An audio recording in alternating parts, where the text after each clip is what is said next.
2024년 11월 11일입니다. 저는 아무래도 이 화면이 좋아요.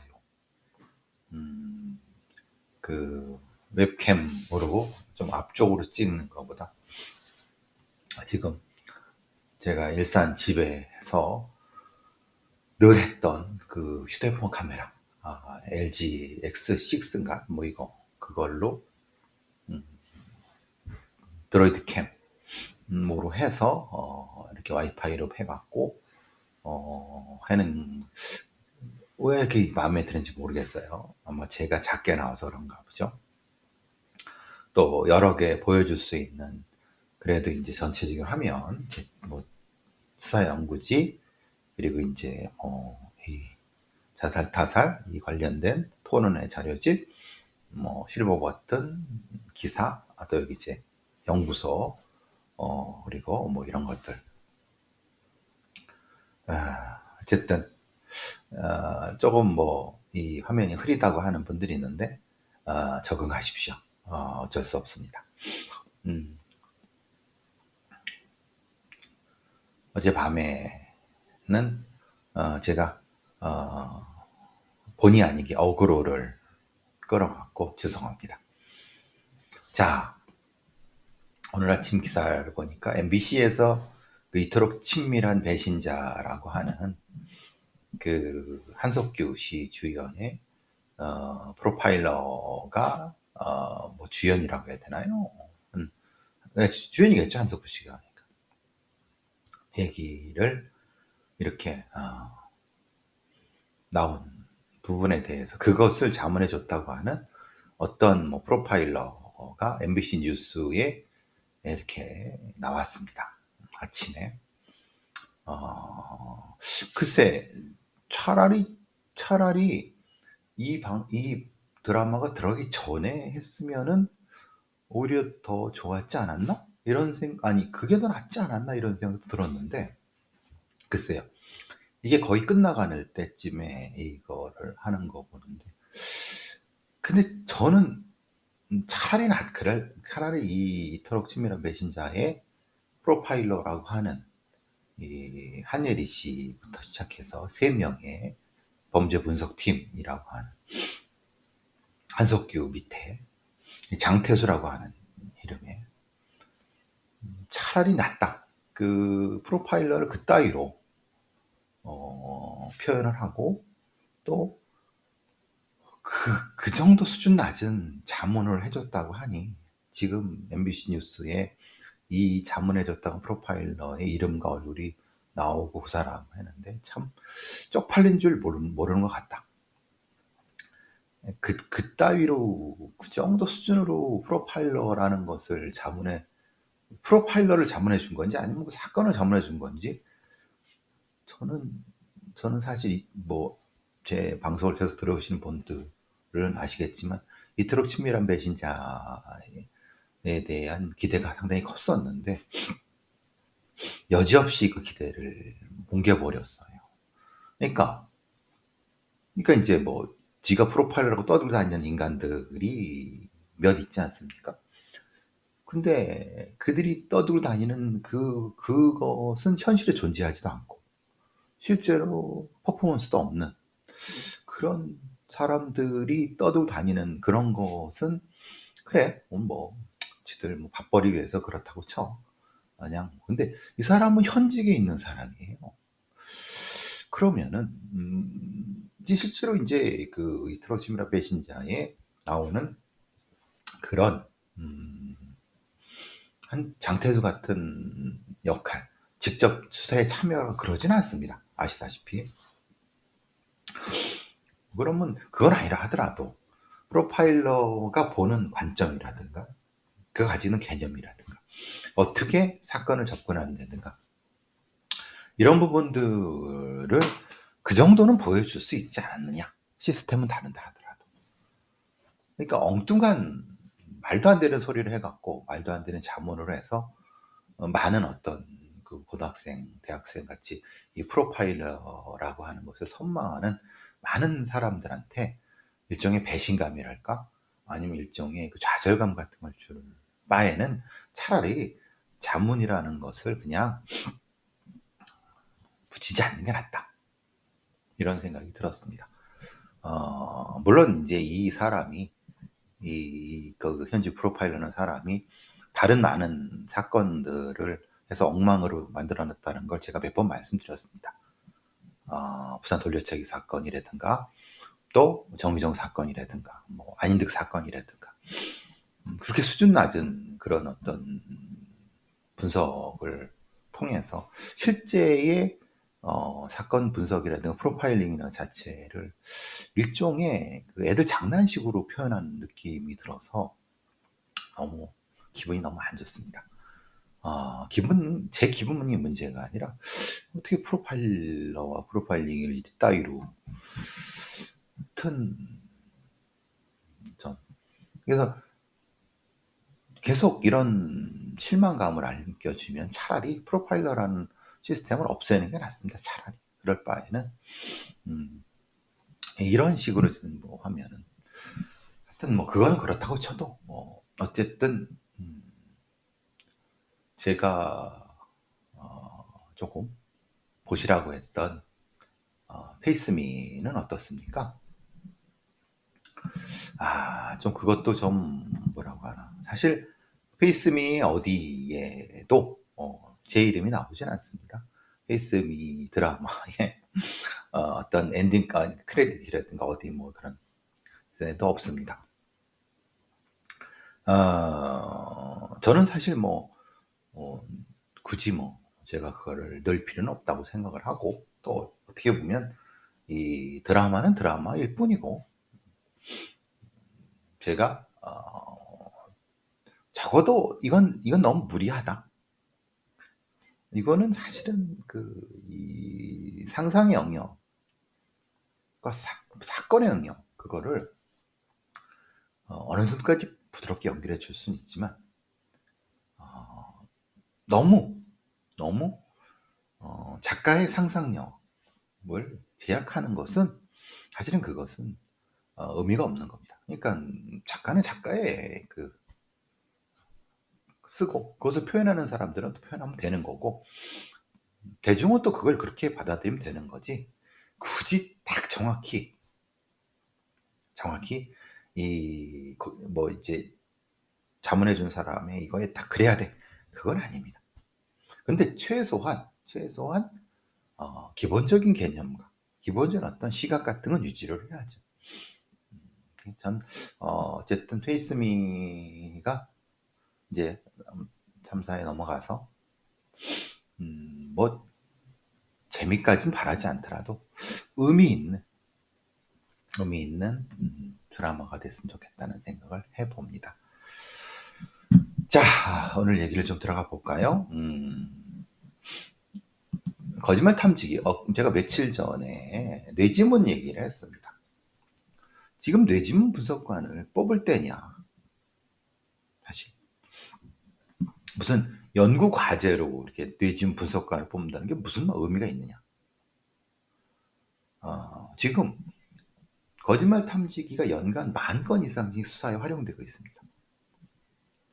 지난해 총 12,000건이 넘게 검사가 됐고요. 성폭력과 폭력범죄의 대부분, 그러니까 이 검사의 상당수는 성폭력 범죄나 폭력 범죄에 쓰이고 있습니다. 판결에서 정황 증거로 사용되고 있기도 합니다. 그런데 문제는 법정에서 이것이 거부되거나 증거 능력이 이건 증거로 될 수 없어라고 하는 쪽이 나온다는 거죠. 10,000건 이상 사용되고 있는데 경찰에만 40명이 넘는 거짓말 탐지기 요원들이 있습니다. 거탐 요원이라고 이렇게 하고 저와 같이 일했던 범죄 분석 범죄 분석 요원들, 일명 프로파일러죠. 이제는 저도 프로파일러란 말을 쓰면 안 될 것 같다는 느낌이 드는데 너무나도 개나 소나 다 쓰니까 그렇지만 어쨌든 일단은 범죄 분석 요원이라고 하고 범죄 분석관이라고 하고 그들 중에 몇몇은 정확히 말하면 많은 사람이 그 프로파일링에 맨 땅에 헤딩하는 것에 지쳐서 지쳐서 거탐으로 많이 갔습니다. 거탐으로 간 사람도 있고 아예 포기한 사람도 있고 다른 쪽으로 그냥 일반 경찰인 사람도 있고 그 정도로 사실은 엉망이죠. 실제로 프로파일링의 시스템 자체가 진짜 대한민국 경찰의 프로파일링 시스템은 저 새끼들이 저거 뭐 하고 있는 건지를 모를 정도로 엉망진창입니다. 그런데도 그냥 프로파일러라고 하는 이름 하나만 갖고 저렇게 버티고 있는 겁니다. 쪽팔림을 모르는 거죠. 쉽게 말하면. 그럴 바에는 프로파일링 시스템을 정확히 과학적으로 검증을 받아서 지금 면담한 내용이라도 분석한 내용들 통해서 쪽팔리더라도 다 풀어서 객관화해버리면 그게 더 단데 그것도 못하고 이도저도 못한 상황이 된 거죠. 어쨌든 거짓말 탐지기가 영원히 저도 알고 있는 몇몇 사람도 있고 그렇습니다. 근데 아직까지도 저랑 제가 분석관으로 일할 때도 거짓말 탐지기에 검사관 역량 향상 그리고 이것을 법정에 쓸 수 있도록 해야 돼. 벌써 10몇 년 전, 20년 전에도 비슷한 얘기가 나왔는데 지금도 그런 얘기가 나오는 겁니다. 도입된 게 60년입니다. 이 거짓말 탐지기가. 그런데 그리고 10,000건이 넘게 하고 있는데 문제는 그리고 성폭력 35, 폭력 34, 그리고 강도, 방화, 교통사고의 정황 증거 확보에 쓰이고 있는데 민간 자격증도 있어요. 근데 사실 이 민간 자격증은 의미가 없습니다. 검증을 할 수가 없잖아요. 또한 우리나라에 경찰이 가지고 있는 아니면 검찰이 가지고 있는 여러 이 폴리그래프 거짓말 탐지기의 검사관들이 있지만은 국가수에도 있습니다. 제대로 된 일종의 정도 관리, 그러니까 질 관리가 안 되고 있기 때문에 증거 채택이나 결정적인 증거를 사용되지 못하고 있어요. 그냥 쓰고 있는 겁니다. 그리고 그냥 어떤 민간에서는 그 거짓말 탐지기로 사기치는 놈들도 생기고 10,000건이 넘게 되고 있는데요. 생각해보시면 법원 판결 이른바 판결문을 보면은 거짓말 탐지기가 언급된 판례가 35건밖에 안 됩니다. 아까 지금 10,000건이 넘게 쓰고 있는데 생각해보세요. 10,000건이 넘게 하고 있는데 35건 정도밖에 정황적으로 안 쓰고 그것도 언급된 것만 35건이지 실제로 증거로 쓰인 거는 그 중에 21건밖에 안 됩니다. 그러니까 피의자가 검사 자체를 거부하거나 재판부가 아예 채택하지 않거나 그러니까 이러면 거짓말 탐지기를 왜 하죠? 왜 돈 들여서 그러니까 뭐냐면 그 많은 검사를 하면서도 정작 그 예산을 쓰고 또 일반 시민들이 돈을 내고 막 그러면서 그러니까 물론 경찰이 내는 거 아니지만 이게 민간에서 이렇게 해갖고 사기치는 놈들이 적지 않습니다. 이렇게 하는데 정작 이것을 폴리그래프 검사를 객관적으로 진짜 객관화하고 정량화해야 되는 경찰이나 아니 수사기관에서 하지 않는다는 거예요. 그냥 검사관의 숙련도, 역량 이런 것만 중요시한다고 하고 검사 결과를 비교하거나 참고할 수 있는 이 정도만 하는 거지 그것을 진짜 객관적으로 누구나 부정할 수 없게끔 만드는 데는 왜 이게 안 되고 있을까요? 여러분. 그건 뭐냐면 수사 기록과 검사 기록을 공개해서 이것에 대한 탄핵을 통해서 객관을 통해서 이것이 실제 믿을 수 있는 걸로 추려지지 않기 때문에 그렇습니다. 안타깝죠. 실제로 충분히 할 수 있었어요. 근데 생각해보세요. 지금 벌써 60년이 지났는데도 그리고 2005년, 2006년 그때부터 뭐 과학수사 한다고 막 그러면서도 실제 정작 아무나 그냥 대충 지들끼리 검사관 만들어서 쓰는 건 쓰지만 문제는 그것을 외부에 의해서 진짜 객관적으로 검증을 받질 않았기 때문에 그건 프로파일링은 똑같습니다. 지들은 자유행위를 통해서 뭐 흔히 말하는 자기가 제일 잘났다고 막 떠들고 다니지만 외부에서 객관적으로 검증을 받질 않았기 때문에 지들은 거탐용원 뭐 프로파일러라고 떠들고 다니지만 누구도 인정해주지 않는 거예요. 제가 봐도 경찰의 프로파일러 애들이 떠드는 게 이상해요.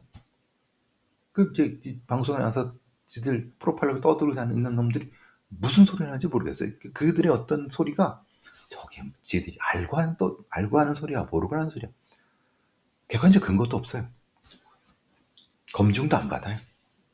그러니까 많은 분들이 방송에 나와서 뭔가 경찰이 하니까 이게 신뢰받고 있는 줄 알지만 실제로 법정에서는 그 중에 아주 일부만 이용이 되고 실제 그거에 대한 객관성이 결여됐다는 거예요.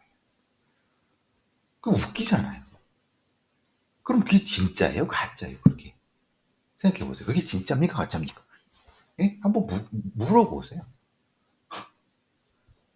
그러니까 우리가 방송과 언론이 떠들어대고 일방적으로 주장하는 것과 진짜 그 상대방이 있어갖고 치열하게 그 날카로운 지적을 통해 탄핵 절차를 받고 서로 이런 데에서는 정작 쓰지도 못하고 말 한마디도 못하는 등신들이면서 그 진짜 카메라 앞에서 그 뭔가 만들어주니까 만들어준 줄 떠드는 이런 거에는 그냥 뿜뿜하는 진짜 뭐 방구석 여포라고 하죠.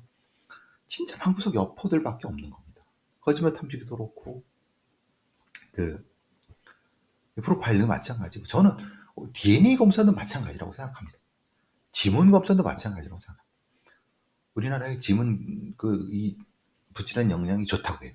그래서 뭐 쪽지문 잘 찾아야 된다고 그래요. 근데 정작 재판 들어가서 비싼 변호사들 들이대갖고 껌껌이 부딪히면은 쪽지문도 증거 능력이 사라져버리고 막 엉망이에요. 거기다가 DNA도 실제의 구미 3세 여아 사건 보세요. 지들은 이게 거의 뭐 100% 정확하다고 하지만 그럼 판사들이 왜 그럼 그거를 그렇게 안 받아들였겠습니까? 그것만 가지고 안 된다는 거예요. 그러니까 말하자면은 방송이나 하는 자들, 실제로 그것을 하는 자들이 떠들어대고 광고하고 막 내 걸 믿으세요 막 떠들어대는 것은 그것도 중요하지만 정작 중요한 게 그것을 객관적으로 누가 봐도 검증할 수 있게 해는 그 시스템에는 턱없이 말도 안 되는 허약하다는 걸 반증하는 겁니다. 생각해도 폴리그래프 검사를 10,000건을 넘게 했는데 재판에서 언급된 게 35건밖에 안 되고 실제로 받아들이면 21건밖에 안 되는 거. 이걸 왜 합니까? 그럼 생각해 보세요. 예? 이걸 왜 합니까? 10,000건을 해서 21건밖에 받아들이지 않은데. 예? 적어도 200건, 몇백 건, 1%는 돼야 되는 거 아니에요? 아니면 우리가 보통 한 통계를 봐서 2, 3%까지는 그래도 뭐가 나와야 되는 거 아니에요? 100% 해갖고 0. 몇 %도 안 받아들이면 그걸 뭐 들어갑니까? 마찬가지입니다. 프로파일링도 마찬가지입니다. 실제로 거의 프로파일링은 뭐 1년에 한 건도 뭐 되지도 않아요. 프로파일러 럴업시고 떠들고 다니고 뭐 월급 받고 있는 놈들 그럼 뭐 하는 겁니까? 그러니까 웃기다는 거예요. 내가 계속 제 살 깎아먹기로 누워서 침대 쓰면서도 이런 얘기를 하는 것은 정의의 핵심은 시민의 시각이고 실제의 국민들이 느끼는 어떤 것 실제로 이 객관적인 어떤 것이 돼야 되는 거지 잘한다고 떠드는다고 모두 다 그게 말이 안 됩니까 여러분? 예? 지금 어떤 세상입니까? 하여튼 요즘 나오는 얘기들 보면 너무 한심해갖고 이런데도 경찰청이나 이런 애들이나 이 수사 담당하는 애들은 그거를 정의하고 객관할 생각을 안 하고 그래? 그럼 또 다른 거 가지 뭐 뇌지문 또 뭔가 좀 재밌고 아니 뭔가 새로운 거 같고 뭐 있는 거 같으니까 그래 이거 빼 뇌지문 똑같습니다. 뇌지문도 그렇게 어설프게 대충 하다가 객관적으로 검증도 안 되고 그러다가 뭔가 광고 때리고 뭐 하다가 또 그것도 시들해지면 또 치워버릴 겁니다. 그게 과학입니까? 예? 참, 물론 그 자체는 과학이죠. 근데 그게 실제로 그럼 정의입니까? 이게 웃기는 소리입니다, 진짜. 말하자면. 음, 자, 어떤 여배우가, 이거 여배우라고 해야 되나요? 모델인데, 자기가 소시오패스라는 거예요. 미국의 뉴욕 포스트, 이 언론이 어떤 조금 황색 언론 같기도 하지만, 호주 출신의 모델 카니카 마트라 메더스이라는 사람이 자기 SNS에 자기가 봐도 자기가 소시오패스인데 자기 같은 소시오패스를 찾아낼 수 있는 방법이 있다. 왜냐하면 그들의 눈을 봐야 된다. 라고 하는 거예요. 그래서 이 틱톡이 수백만 원의 조회수를 기록했어요. 이거 말하자면 이게 얘 얼굴을 봐도 좀 날카롭고 보통 얘가 주장하는 바입니다. 얘가 주장하는 바는 소시오패스는 감정이 없기 때문에 눈을 깜빡이지 않는다는 거예요. 공허하고 이렇게 멍해 있다는 거예요. 근데 이렇게 있으면은 좀 이상한데 이걸 들킬까봐 어떻게 눈을 깜빡깜빡 계속 한다는 거예요. 자주 훈련을 한다는 거예요.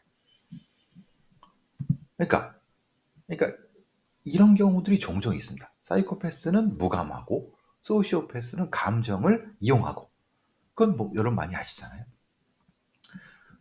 동료의 업무 성과를 가로채거나 잘못을 덮어씌우고 친구를 괴롭히고 따돌리고 거짓말을 상습적으로 하고 이런 사람들. 보통 인류의 4%가 소시오패스라고 하고 이를 진단할 수 있는 특정한 상태가 아닌 시선을 밝혀지지 어렵다고 하는데 그렇지는 않습니다. 소시오패스가 4%라고 하는데 글쎄요. 이건 뭐 통계에 따라 다 다르니까. 그런데 이 사람이 말하는 소시오패스들은 자기를 잘 감춘다고 하는데 이 사람처럼 감추는 거죠. 왜냐하면 예를 들면 이 모델이 자기가 소시오패스라는 것을 감추기 위해서 눈을 깜빡인 것처럼 다른 소시오패스들도 자기가 그렇지 않은 소시오패스라는 걸 들킬까봐 감추는 거죠. 근데 이 말이 필요 충분 조건 같습니다. 필요 충분 조건이 아니라 그냥 필요 조건 같습니다. 근데 필요 충분 조건은 아닌 거죠. 그러니까 눈을 깜빡이는 사람이 소시오패스 아니죠. 눈이 아파서 저같이 눈이 아파서 눈을 깜빡이는 사람이 많습니다. 그 사람은 소시오패스 아무런 관련이 없죠. 그런데 이렇게 저 사람이 소시오패스인가? 다른 데서 이상한데 하필 눈을 깜빡였어. 그러면 그럴 수 이렇게 할 수 있지만 이 사람이 굉장히 유명한 모델이고 그 사람이 틱톡을 이용해서 이렇게 했기 때문에 이런 얘기가 회자되는 거지 실제하고는 차이가 있습니다. 그리고 반대로 자기가 소시오패스인지를 걱정하는 사람도 있습니다. 근데 그 경우는 소시오패스라기보다는 다른 어떤 증상인 거라고 저는 생각합니다. 그것도 명확히 판단해 봐야 되지만은 소시오패스들은 자기가 소시오패스라고 다른 사람의 어떤 발각될까 아니면 다른 사람을 뭐 이렇게 해야 할까 이런 걱정을 하지 않습니다. 그런 걱정을 하기 전에 이미 다른 많은 걸 합니다. 그러니까 오히려 저는 이런 사람들은 그런 사람 소시오패스가 아닐 가능성이 있다는 그것도 사실은 검증해 봐야죠. 제 느낌이 그렇다는 얘기입니다. 특사경이라고 많이 들어보셨죠? 이런 겁니다. 뭐 사실 특사경은 신청할 수가 있습니다. 검찰에 수사 그걸 담당하고 있는 그러니까 특별사법경찰을 지명할 수 있는 그것을 지명해달라고 요청을 할 수 있습니다. 수사 권한이 있는 대검찰 제가 대검찰청인데 그래서 인천검찰청에 강화군에서 우리 강화군의 공무원들 일부를 특사경으로 지명해 주십시오라고 보통 지방자치단체가 이런 지방을 요구하는 건 뭐 보건, 의료 이런 것들, 뭐 시장에서 뭐 저기 기한 지난 거 파는지 이런 특성 이런 것들 다 지정을 받아서 하는 겁니다. 그 업무에 한해서는 경찰관이 있는 겁니다. 사법 경찰관이 있는 겁니다. 근데 강화군은 무슨 문제가 있냐면은 탈북자들이 50대 탈북자들이 북한에 쌀이든 페트병을 그 강화군에 있는 바닷가 거기 강에 던지는 겁니다. 그러면 어떻게 되냐면 거기가 오염도 되고 또 북한을 자극해서 거기 위험해질 수도 있고 그 주민들이 불안하죠. 그래서 강화군에서는 해경, 경찰, 인천시 등 같은데 야 이것 좀 못하게 어떻게 좀 해줘라고 하는데 자기네들은 이 업무가 아니다라고 어떤 정치적인 이유일 수도 있고 발을 빼는 거죠.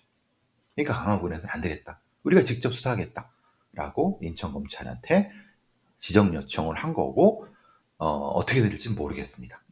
그러니까 실제로 이건 가능합니다. 이렇게 지정 요청은. 근데 참 실제로 이것을 저는 사실 특사경이 활성화돼야 된다고 보고 그런데 뭐 지자체에서는 환경, 식품, 농산물에 대한 특사경은 있습니다만 대북 전단 살포에 대한 특사경이라고 하는 것은 여태까지 없었거든요.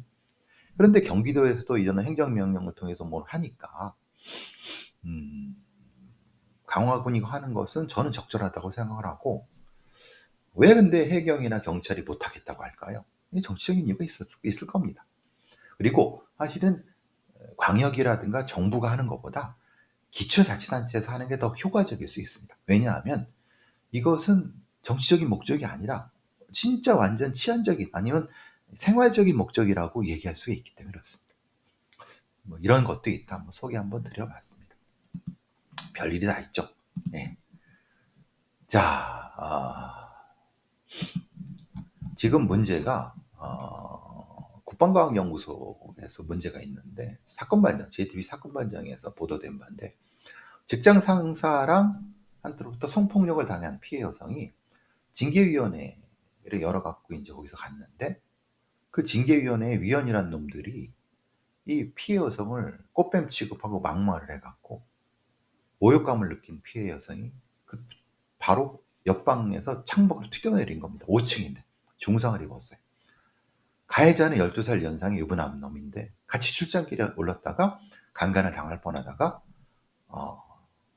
아주 다행히 그 현장을 피했죠. 그런데 문제는 경징계 처분을. 그러니까 근데 문제는 국방과학연구소 징계위원이란 놈들은 사실은 그 위에 고위직에 그런 놈들일 거 아닙니까? 근데 그 놈이 무슨 이유 때문인지 피해자한테 야 너 망상이다. 너 가해자 피해 갑변한 사이인데 네가 잘못했지. 응? 그러니까 이런 징계의 회의록이 공개가 되고 징계가 좀 더 객관적으로 돼야지 일방적으로 피해자가 이런 일을 당하면 안 되죠. 정확한 내용은 좀 더 밝혀져 봐야 되겠지만은 이런 일이 한두 번도 아니고 국방과학연구소도 참 문제입니다. 이 새끼들이 뭐 하는 건지 많은 어떤 직장 내 괴롭힘이나 이런 것들이 그냥 흐지부지되고 위험해야 되는 이유가 그냥 그 징계라는 하는 그러니까 팔을 안으로 굽고 힘있는 놈들만 있고 힘없는 피해자들은 다 튕겨져 나가는 이게 흔한 일이기 때문에 늘 이런 일이 반복되죠. 국방과학연구소의 이 문제가 좀 더 명명백백히 밝혀져 갖고 피해자가 억울하지 않고 진실이 밝혀졌으면 좋겠습니다.